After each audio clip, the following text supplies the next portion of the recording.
Bismillahirrahmanirrahim. Assalamualaikum warahmatullahi taala wabarakatuh. Salam sejahtera dan selamat petang pada rakan-rakan media. Berdiri sebaris dengan saya lah Datuk Dr. Rohaizat dan Dr. Hisham Shah. Kementerian Kesihatan Malaysia ingin memaklumkan bahawa terdapat 100 kes yang telah pulih dan dibenarkan discharge pada hari ini. Ini menjadikan jumlah kumulatif kes yang telah pulih sepenuhnya daripada jangkitan COVID-19 dan telah discharge pada ward adalah sebanyak 3,862 kes, iaitu bersamaan dengan 66.8% pada jumlah keseluruhan kes. Sehingga 26 April 2020 jam 12 tengah hari, terdapat 38 kes baru yang telah dilaporkan. Ini menjadikan jumlah kes positif COVID-19 di Malaysia adalah sebanyak 5,780 kes. Oleh itu, jumlah kes aktif dengan kebolehjangkitan COVID-19 adalah 1,820 kes dan mereka telah diasingkan dan diberi rawatan di hospital. Sehingga kini, seramai 36 kes positif COVID-19 sedang dirawat di unit rawatan rapi. Dan daripada jumlah tersebut, 15 kes memerlukan bantuan pernafasan. Daripada maklumat terkini yang dilaporkan kepada CPRC Kebangsaan, dimaklumkan bahawa tiada pertambahan kes kematian berkaitan dengan COVID-19 hari ini. Justru jumlah kumulatif kes kematian COVID-19 di Malaysia adalah kekal sebanyak 98 kes, iaitu bersamaan dengan 1.7% daripada jumlah keseluruhan kes. Seperti dimaklumkan sebelum ini, Kementerian Kesihatan Malaysia telah mempergiatkan aktiviti pengesanan, penyaringan, ujian, pengasingan serta rawatan terutama kepada kumpulan sasar yang berisiko tinggi dengan pendekatan tertumpu, iaitu targeted approach. Ini telah dijalankan dengan kerjasama pelbagai agensi kerajaan dan bukan kerajaan. Antara aktiviti-aktiviti pendekatan tertumpu yang dijalankan bagi menghentikan penularan jangkitan COVID-19 adalah seperti perintah kawalan pergerakan diperketatkan di kawasan-kawasan yang berisiko tinggi, aktiviti pengesanan di madrasah ataupun sekolah tahfiz dan stesen kuarantin khususnya bagi rakyat Malaysia yang pulang dari luar negara. Setakat ini, hasil daripada aktiviti pendekatan tertumpu yang dijalankan, Kementerian Kesihatan Malaysia telah berjaya mengesan lebih banyak kes positif COVID-19. Sehingga 26 April 2020 jam 12 tengah hari, bagi aktiviti perintah kawalan pergerakan diperketatkan di dalam kawasan PKPD, setakat ini 638 kes didapati positif COVID-19, iaitu bersamaan dengan 2.97%. Didapati bahawa daripada jumlah COVID-19 seramai 388 kes, iaitu bersamaan dengan 61% adalah bukan warga negara Malaysia dan baki 250, iaitu bersamaan dengan 39% pula adalah warga negara Malaysia. Perintah kawalan pergerakan yang diperketatkan yang mempunyai kes-kes baru pada hari ini adalah Menara City One Plaza, ada pertambahan 1 kes baru menjadikan jumlah kes sebanyak 52 kes. Malayan Mansion ada pertambahan 5 kes baru menjadikan jumlah kes sebanyak 12 kes. Dan Pusat Bandar Utara serta sekitar Pasar Borong Kuala Lumpur ada pertambahan 9 kes baru menjadikan jumlah kes sebanyak 55 kes. Bagi aktiviti tertumpu di 230 madrasah atau sekolah tahfiz pula, sehingga 25 April 2020 didapati 6,229 orang pelajar, guru dan kaki tangan telah menjalani ujian COVID-19. Seramai 341 orang didapati positif COVID-19, iaitu bersamaan dengan 5.47%. Manakala di stesen kuarantin yang menempatkan penggembara warga negara Malaysia yang balik dari luar negara, sehingga 24 April 2020, 5 petang didapati seramai 12,2 670 orang telah menjalani ujian COVID-19. Seramai 139 orang didapati positif COVID-19, iaitu bersamaan dengan 1.1%. Daripada jumlah positif COVID-19 tersebut, negara yang telah dilawati adalah 99 kes melawat Indonesia, 14 kes melawat United Kingdom, 13 kes telah ke Singapura, 5 kes melawat Turki, 3 kes melawat Belanda, 2 kes melawat Amerika Syarikat dan 1 kes masing-masing melawat Thailand, Perancis dan Bangladesh.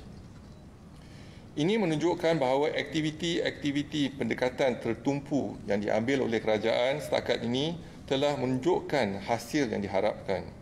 Ini diharapkan dapat mengekang penularan COVID-19 di kalangan kumpulan yang berisiko tinggi dalam komuniti kita. Kementerian Kesihatan akan memantau kejadian jangkitan ini dan orang ramai dinasihatkan untuk terus duduk di rumah, sentiasa mengamalkan kebersihan diri yang tinggi seperti kerap membasuh tangan, menggunakan air dan sabun dan mengamalkan social distancing ataupun penjarakan sosial yang selamat sekurang-kurangnya 1 meter di antara satu sama lain. Orang awam dipohon untuk memainkan peranan masing-masing dalam menangani kejadian COVID-19 di Malaysia. Maklumat lanjut mengenai kejadian COVID-19 di Malaysia boleh juga didapati melalui saluran Telegram CPRC Kementerian Kesihatan Malaysia. Maklumat yang diperolehi akan dimaklumkan daripada masa ke semasa. Seterusnya, saya akan maklumkan kluster perhimpunan di Seri Petaling, iaitu bilangan sampel yang ambil setakat ini ialah 30,625 dan bilangan kes positif ialah 2,130, iaitu ada pertambahan 18 kes daripada generasi kedua dan bilangan negatif ialah 27,033. Setakat ini kes melibatkan 5 generasi. Seterusnya, laporan kluster COVID-19 yang aktif di Malaysia. Kluster persidangan gereja di Kuching, Samarahan dan Serian ada pertambahan 2 kes menjadikan jumlah 165 kes. Kluster flat Kampung Baru iaitu di Titiwangsa ada pertambahan 2 kes menjadikan jumlah 36 kes. Kluster Pasentren ada pertambahan 1 kes menjadikan jumlah 90 kes. Kluster Tablik Makassar Johor ada pertambahan 1 kes menjadikan jumlah 27 kes.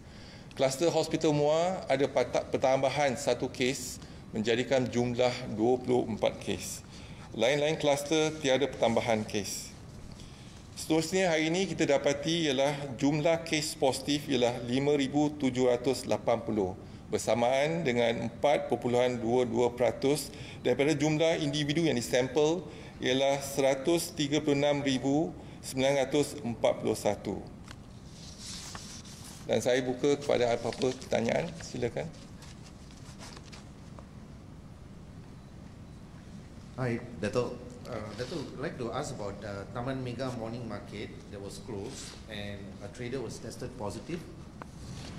Yes, we were informed that in Pasar Awam, there's actually one of the traders noted to be positive. So, as part of our active case detection to the close contact, there was informed that there are 60 traders there. So, we have closed the market and we will screen and test all the 60 because they are considered as a close contact to the traders. So, we hope that we were able to detect anyone that is positive associated with them. And from our experience, close contact, the detection rate is about 30%. Dato', about the Menara City 1, how will the ministry change the procedure to make sure that this kind of miscommunication or whatever doesn't happen again? So basically, it's the implementation. So I think what's more important for us, although we already have the guiding principle, but the implementation we need to relook at how we can actually avoid such mass gathering and practice the social distancing. So we will work closely with the police perhaps we have to look not only the whole block, but when probably level by level, each floor, then to screen each floor. So I think it's more towards coordination, and we have instructed the PKD to take action on this. Assalamualaikum Datuk. Saya ada satu soalan. Sebelum ini Datuk ada menyatakan akan berbincang dengan MOT berhubung langkah terbaik yang perlu dilakukan terhadap anak-anak kapal yang pulang dari luar negara. So, apa perkembangan berhubung perkara itu? Ya, perkara ini telah dibincangkan, tetapi dalam kita melihat kalau ada anak-anak kapal yang tidak singgah ataupun bermalam di tempat tersebut dan mereka kembali, jadi kita akan melihat kepada sama ada dia orang ada gejala atau tidak. Dan juga kita lihat pada anak kapal di penumpang-penumpang di kapal terbang tersebut kalau ada mereka yang positif. Contohnya kalau ada penumpang yang positif, kita akan menjejaki mereka iaitu penumpang dan juga memaklumkan kepada anak kapal tersebut. Jadi yang itulah perbincangan kita untuk kita perketatkan dari segi saringan kita ke anak-anak kapal tersebut. Salam Datuk. Kita dimaklumkan bahawa peniaga dari Pasar Taman Mega dan juga Pasar Awam Bahau mereka mempunyai sejarah perjalanan dekat Pasar Kuala Lumpur.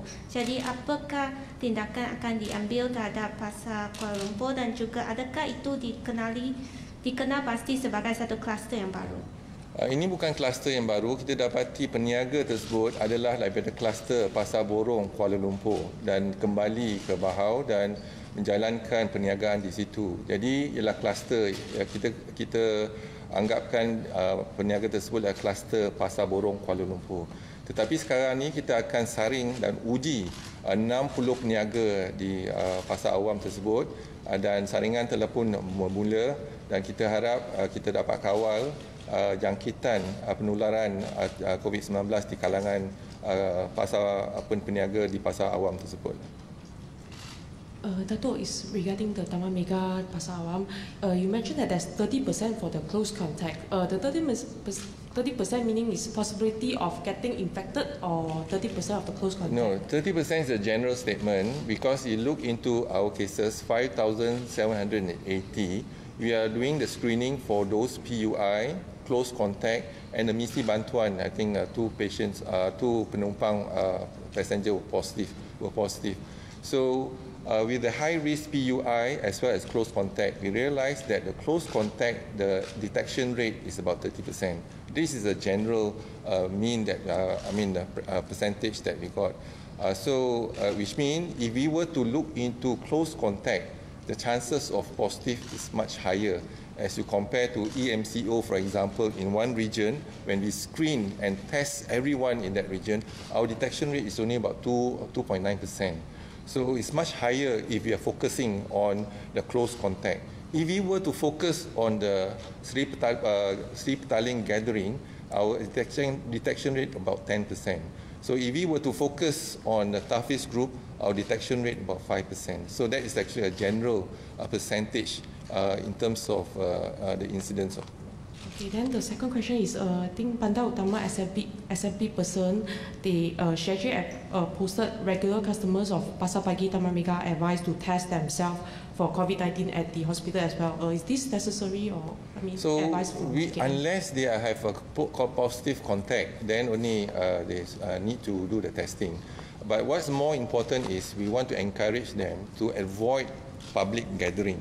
So distancing is also very important, and make sure that they continue to wash their hand, for example, from one stall to another. So this is a new norms that we need to make sure that we take all the precautionary measures and maintain good personal hygiene. Datuk. Ya. Semalam kerajaan Thailand telah maklumkan bahawa 2 rakyat Malaysia positif COVID-19 di negara tersebut.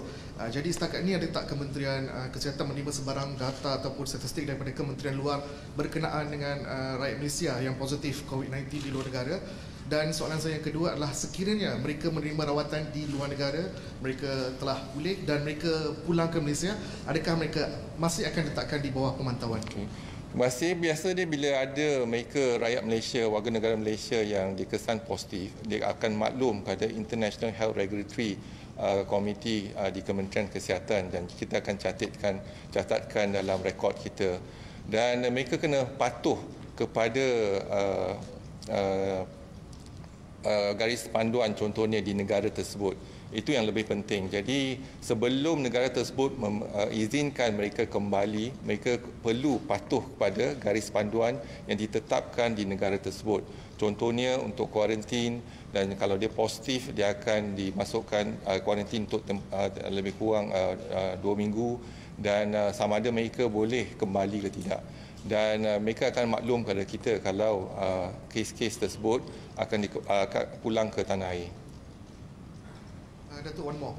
Semalam WHO telah mengeluarkan kenyataan bahawa setakat ini tiada bukti menunjukkan pesakit yang sudah pulih daripada COVID-19 dan mempunyai antibodi dilindungi untuk jangkitan kali kedua. Komen sikit, Datuk.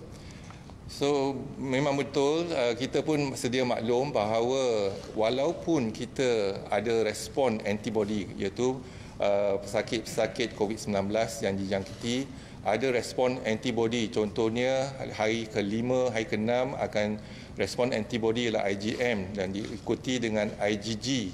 Tetapi IgM dan IgG tersebut tak melindungi mereka untuk mendapatkan jangkitan kedua. Itu tak ada bukti menunjukkan mereka dilindungi selepas jangkitan pertama. Jadi isu dia ialah reinfection tu besar kemungkinan boleh dijangkiti. Oleh itu, semua pesakit-pesakit kita sebelum kita benarkan mereka pulang, kita perlu memberi kaunseling kepada mereka untuk melindungi mereka daripada dijangkiti semula. Jadi itu penting.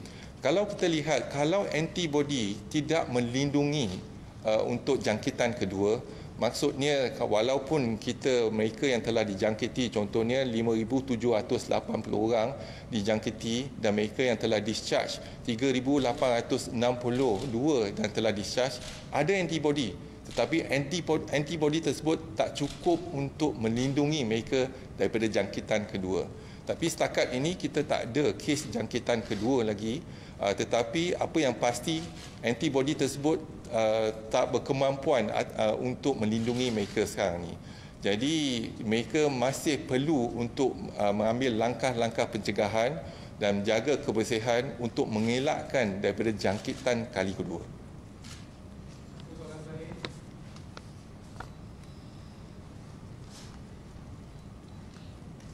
Sorry, Dato', just the last question about the 94th case kematian in Johor terlibat anggota kesihatan KKM.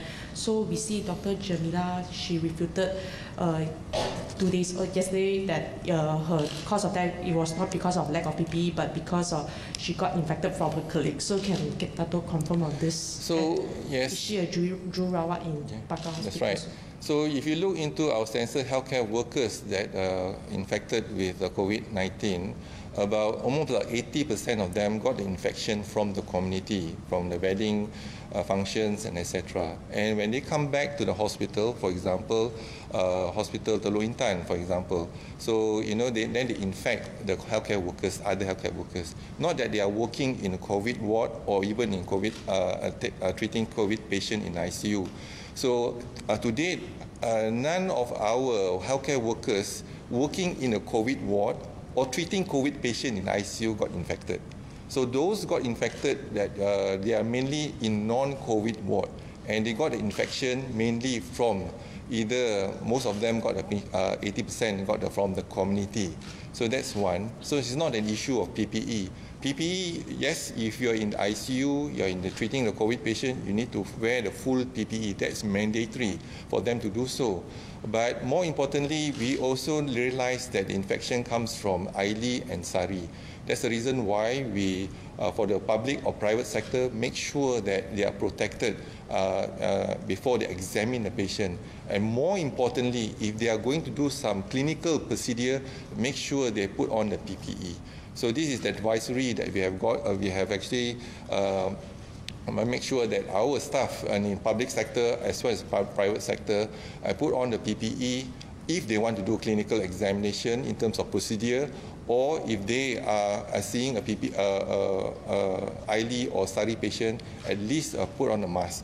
So this is something that we know that infection will occur, but more importantly is to take all the precautionary measures. Okay, terima kasih. Sekian, wassalamualaikum warahmatullahi wabarakatuh.